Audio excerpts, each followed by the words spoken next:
안녕하세요. 개인회생 파산 15년 경력 법률로 마음을 치유하는 법률 테라피스트 김영윤 법무사입니다. 이번 시간에는 제가 전화로 오시면 다 평생 처음 겪는 일이시죠. 그래서 되게 조언을 구합니다 라고 이렇게 말씀하시면서 전화가 많이 오시는데요. 내 상황이 개인 회생을 해야 되는지 개인 파산을 해야 되는지 그것을 저한테 선택을 해달라고 많이 물어보시고요. 그러기 위해서는 개인 회생과 개인 파산이 어떻게 차이 나는지를 미리 알고 계시면 판단을 하시는데 좀 도움이 될 것 같아서 이번 시간에는 제가 개인 회생과 개인 파산이 어떻게 다른지 중요한 사항들을 제가 정리를 좀 해봤습니다. 화면을 보여드리면서 하나하나 설명을 드려보도록 하겠습니다. 개인 회생과 개인 파산 어떻게 다른지 7가지 정도로 정리를 해봤습니다.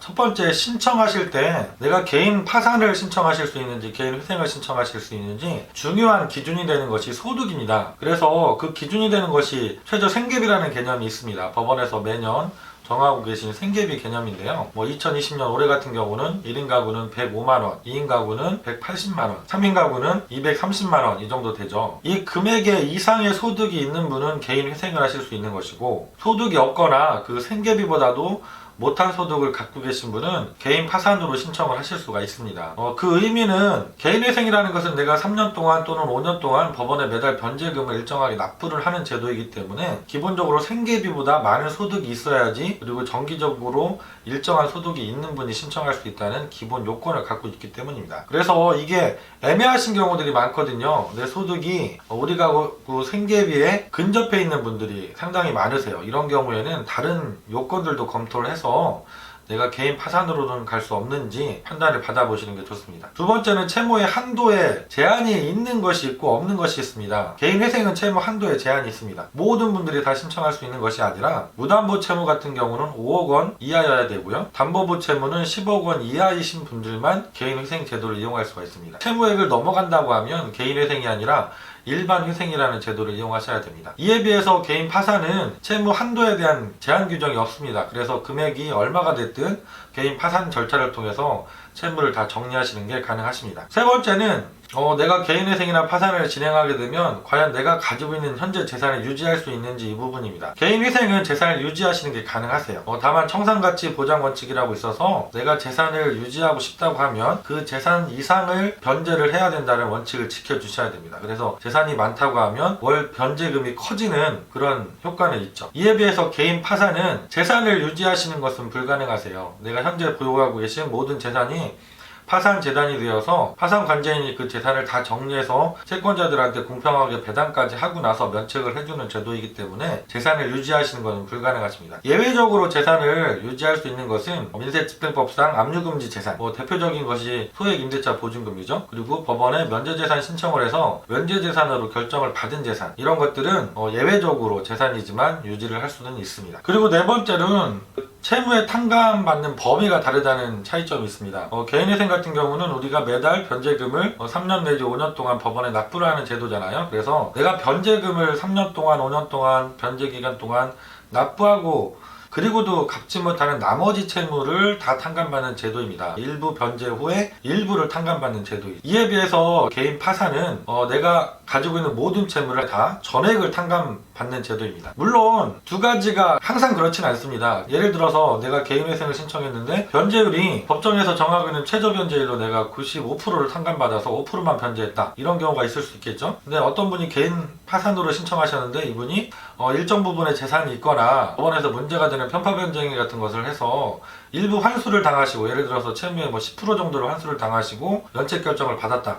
그러면 오히려 역전되는 현상도 생길 수 있습니다. 개인 회생을 했을 때보다 개인 파산이 변제 금액이 오히려 더 커지는, 그래서 개인 회생이 오히려 탕감받는 범위가 더 커지는 경우도 물론 생길 수는 있습니다. 하지만 원칙적으로는 개인 회생은 일부를 변제하고 나머지 갚지 못한 채무를 탕감받는 제도이고, 개인 파산은 채무 전체를 한꺼번에 탕감받는 제도라고 이해를 하시면 되겠습니다. 다섯 번째는 개인 회생이나 개인 파산에 면책을 해주면 안 되는 사유들이 규정이 있는데요. 그 사유에서 가장 크게 차이 나는 것이 도박이나 낭비가 있을 때 이게 면책을 해줄 것이냐 말 것이냐, 이 부분에 차이가 있습니다. 개인 회생에서는 면책이 가능하십니다. 그래서 내가 도박이나 낭비로 채무가 발생했더라도 개인회생 채권에 포함시켜서 신청하시고 개인회생 인가결정을 받는 게 가능하세요. 그리고 면책까지 받으실 수 있습니다. 하지만 개인 파산에서는 과다한 낭비나 도박, 기타 사행성 행위로 채무가 많이 늘어났거나 재산이 많이 감소한 경우에는 면책 불허가를 할 수 있게 되어 있습니다. 그래서 내가 심하게 도박을 하셨거나 과다하게 주식 투자라든가 가상화폐 투자를 해서 손실을 크게 보신 분이라고 하면 전문가에게 꼭 상담을 받아보셔서 면책 불허가를 받을 수 있는 경우는 아닌지 상담을 받으시고 파산도 할 수 있는지를 검토를 받아보셔야 됩니다. 여섯 번째, 이것도 중요한 부분인데요. 비면책 채권 규정이 약간 차이가 있습니다. 가장 크게 조심해서 보셔야 될 게 우리가 개인 파산도 개인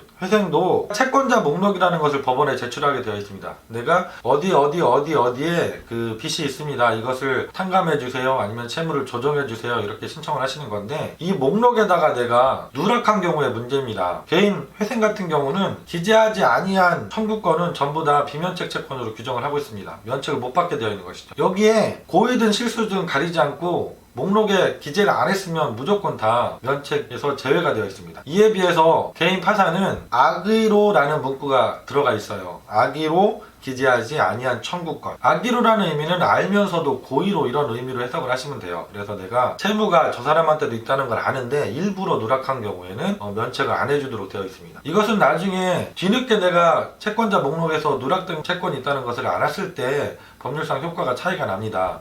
개인 파산은 악의로인 경우에만 비면책으로 규정이 되어 있기 때문에 내가 알면서 누락한 게 아니라 실수로 모르고 누락된 경우에는 면책 확인해소라는 절차가 마련이 되어 있어서 별도로 구제를 받을 수가 있습니다. 하지만 개인 회생은 악이든 내가 몰라서 실수로 누락했든 누락한 것 자체로 면책에서 제외가 되기 때문에 이 경우엔 별다른 구제 방법이 없습니다. 그래서 개인 회생에는 우리가 신청할 때 채권자 목록에 빠지는 채권자가 없는지 정말 철저하게 조심해서 검토를 해보셔야 됩니다. 그리고 취업 후 상환 학자금이라는 게 있죠. 우리가 학자금 대출 두 가지 종류가 있는데 일반 상환 학자금 대출이 있고 취업 후 상환 학자금 대출이 있습니다. 이 중에 취업 후 상환 학자금 대출은 개인 회생에는 포함이 되어서 신청이 가능하지만 개인 파산에는 비면책 채권으로 규정이 되어 있기 때문에 개인 파산으로 들어갈 수가 없다는 그런 차이가 있습니다. 그리고 비면책 채권은 아니지만 그 둘 다 규정이 같이 있지만 약간의 차이가 있는 부분이 세금이나 건강보험료, 국민연금 같은 공과금이죠. 이것은 개인 회생에는 포함해서 들어갈 수가 있습니다. 하지만 비면책이니까 100% 먼저 다 갚아야 된다는 것이 있고요. 이에 비해서 개인 파산에는 아예 들어갈 수가 없습니다. 채권자 목록에. 그래서 세금이나 이런 공과금은 개인 파산으로는 정리가 안 된다는 부분도 차이점입니다. 마지막으로 또 한 가지는 면책의 시기가 개인 회생과 개인 파산은 상당히 다른 면이 있습니다. 예를 들어서 우리가 개인 파산에서 면책을 받기 위해서는 내가 변제 계획안에서 약속한 그 변제 기간 동안 월 변제금을 모두 잘 납부하고 나서 그 이후에 법원에 면책 신청을 해서 면책 결정을 받게 됩니다. 변제금을 다 납부를 하고 면책 결정까지 받아야만 잔여채무를 탕감을 받게 되는 것이죠. 이에 비해서 개인 파산은 개인 파산 신청서를 접수할 때 면책 신청서도 동시에 접수를 하게 되어 있습니다. 그래서 시기로 보면 개인 회생은 일반적으로 6개월에서 1년 정도 인가결정 받는데 시간이 걸리고 그때부터 또 3년, 5년을 변제를 한 후에 면책 신청을 해서 면책을 받게 되지만 개인 파산은 파산 신청과 동시에 면책 신청이 같이 들어가기 때문에 면책 결정을 받는 순간 바로 면책이 되시죠. 그래서 개인 파산이 개인 회생보다는 면책의 시점이 상당히 빠르다는 그런 차이점이 있습니다. 그래서 개인 파산은 채무도 전체를 한꺼번에 다 탕감을 받지만 면책 시점도 상당히 빨라서 개인 회생에 비해서는 상당히 유리한 제도가 될 수 있겠습니다. 오늘은 제가 너무 많은 것들을 한 번에 설명을 드리다 보니까 좀 시간이 길고 장황해졌을 수 있습니다. 개인 회생과 개인 파산 어떻게 차이가 나는지 정리를 해봤고요. 차이점들을 잘 생각을 해보시고 내가 어떤 제도를 선택하는 게 유리할지를 본인도 연구를 해보시고 공부를 해보시면 좋을 것 같습니다. 물론 이제 본인께서 판단하기 어렵다고 하시면 전문가에게 전화를 주시고 구체적으로 상담을 받아보시면 더 좋습니다. 다음 시간에도 좀 더 알찬 정보를 준비해서 찾아뵙도록 하겠습니다. 김영룡 법무사였습니다. 감사합니다.